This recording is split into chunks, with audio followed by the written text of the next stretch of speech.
유가가 오르든 말든 공급량이 늘어나 버리고 줄어들어 버리고 해버리면 경제의 변동성이 굉장히 크죠.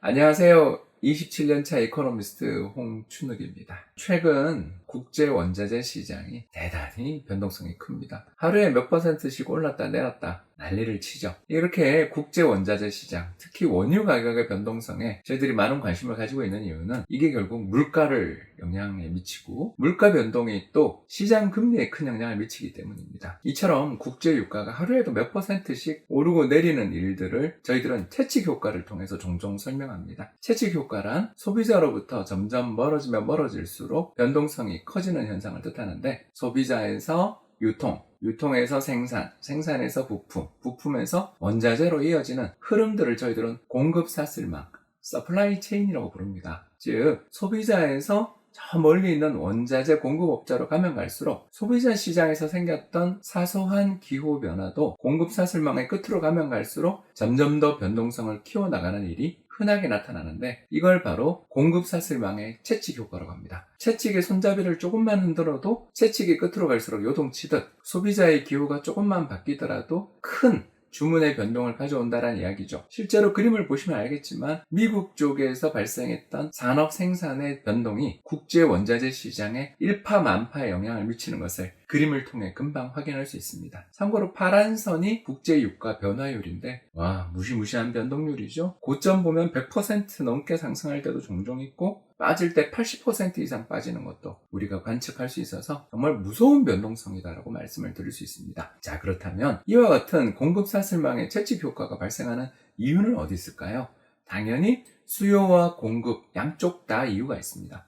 먼저 공급단을 보시면 이건 미국의 원유 생산량을 보여준 것인데요. 지수화한 것입니다. 즉 2012년을 100으로 해가지고 이렇게 데이터를 갖다가 만들어 본 것인데요. 그림에 나와 있는 것처럼 원자재 시장에서의 수요의 변동, 가격의 변동들이 그렇게 격렬한데도 불구하고 공급량 자체는 한번 추세를 정하면 잘 변하지 않는 걸 금방 발견할 수 있죠. 음용으로 표시된 부분이 불황입니다. 회색으로 표시된 부분이 불황이니까 불황에는 경기가 나빠져 수요가 좀 둔화되지 않겠어요?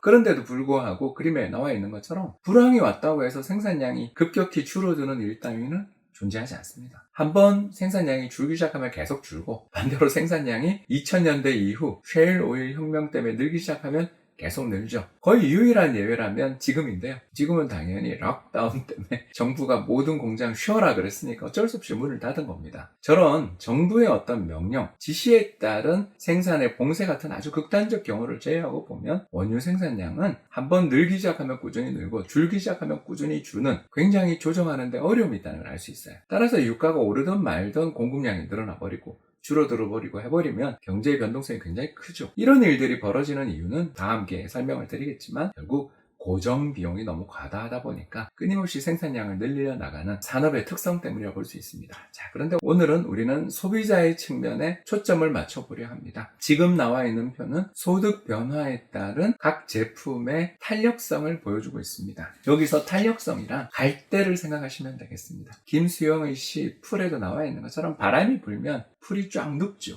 그리고 바람이 지나가고 나면 다시 풀이 돌아섭니다. 이런 것처럼 유연하게 소비의 변화에 따라서 신속하게 조정되는 건 탄력성이 되게 높은 그런 제품일 거고, 반대로 나무처럼 바람이 불어도 잘 휘지 않고 심한 바람이 불면 부러질지언정 휘지 않는 나무들도 있잖아요. 이런 나무는 탄력성이 약하겠죠. 활을 만들기 어려울 겁니다. 그런 것처럼 소비에 대한 수요의 탄력성이 되게 높은 품목이 있고 낮은 품목이 있는데, 높은 품목의 가장 대표 주자가 여행이에요. 표에 보시는 것처럼 소득이 한 단위 늘어날 때 그 소득에 대해서 소비가 2배 이상 늘어나는 그런 품목들이 존재해요.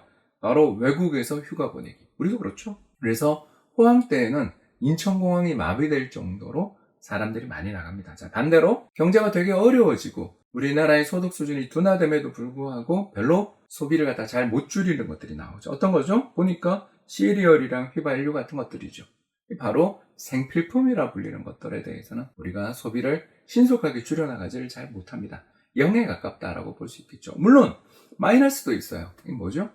사람들이 차를 팔아버리고 대중교통을 이용하니까 소득이 줄면 줄수록 오히려 소비가 더 늘어나는 제품들을 바로 우리는 대중교통, 미국에서는 쌀도 여기 들어가나 봐요. 아무튼 이런 통계를 보시면 알 수 있지만 휘발유는 경기 변동에 따라서 소비가 거의 둔화되지 않기 때문에 무슨 일이 벌어지냐, 경기가 되게 나쁘고 막 유가가 급등하고 막 그런 일이 벌어지더라도 석유 소비량이 잘 줄어들지 않게 되는 일이 벌어지는 겁니다. 이래 되다 보니 경제에 어떤 충격이 벌어지거나 해서 유가가 급등할 때도 소비가 잘 줄어들지 않는 면이 있어요. 그러나 그거는 단기, 사람들이 당장 대응할 수 없을 때의 일입니다. 결국 고유가 국면이 지속되고 불황이 지속되게 되면 사람들의 소비 패턴이 바뀝니다.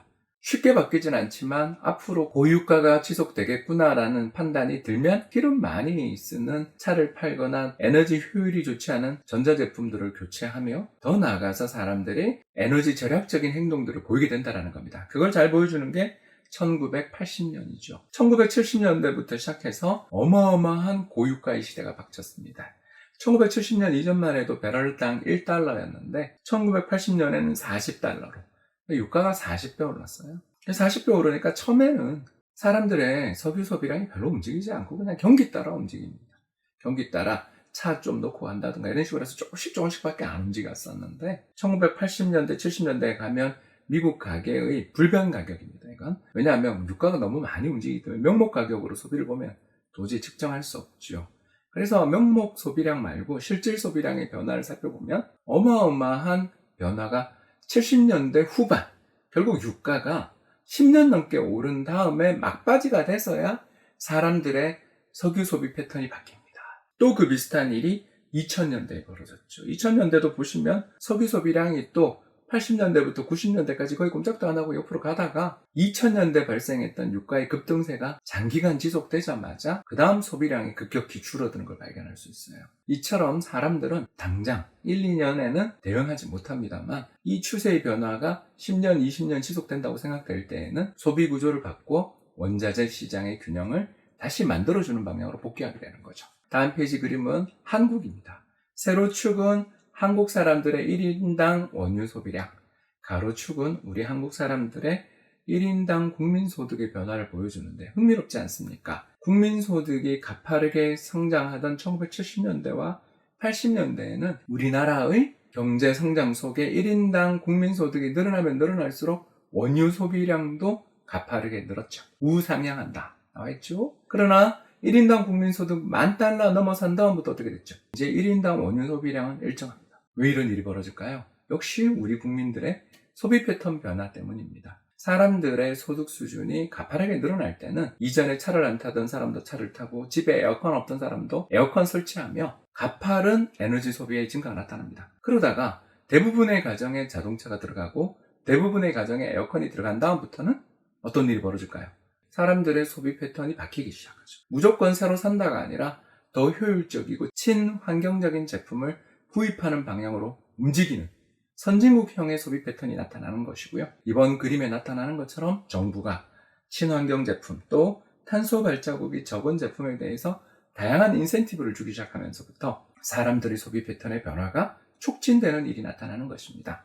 따라서 대부분 선진국들은 지금 어떤 흐름을 보이냐면 1인당 원유 소비량, 1인당 에너지 소비량이 점점 줄어드는 방향으로 나아가는 그런 흐름을 보인다고 볼 수 있겠어요. 따라서 국제 원자재 시장은 굉장히 큰 변동성을 보여서 어떤 추세를 잡기 어렵다는 생각이 들지는 모르지만 장기적인 흐름을 살펴보면 두 가지의 흐름을 발견할 수 있는 게 첫 번째는 공급 측면에서의 어떤 경직성들 문제는 해결이 안 되지만 소비 구조들은 특히 선진국, 한국이나 미국 같은 선진국을 중심으로 고유가에 대응한 또는 환경 변화에 대응한 소비 구조의 변화들이 지속적으로 나타난다고 볼 수 있겠습니다.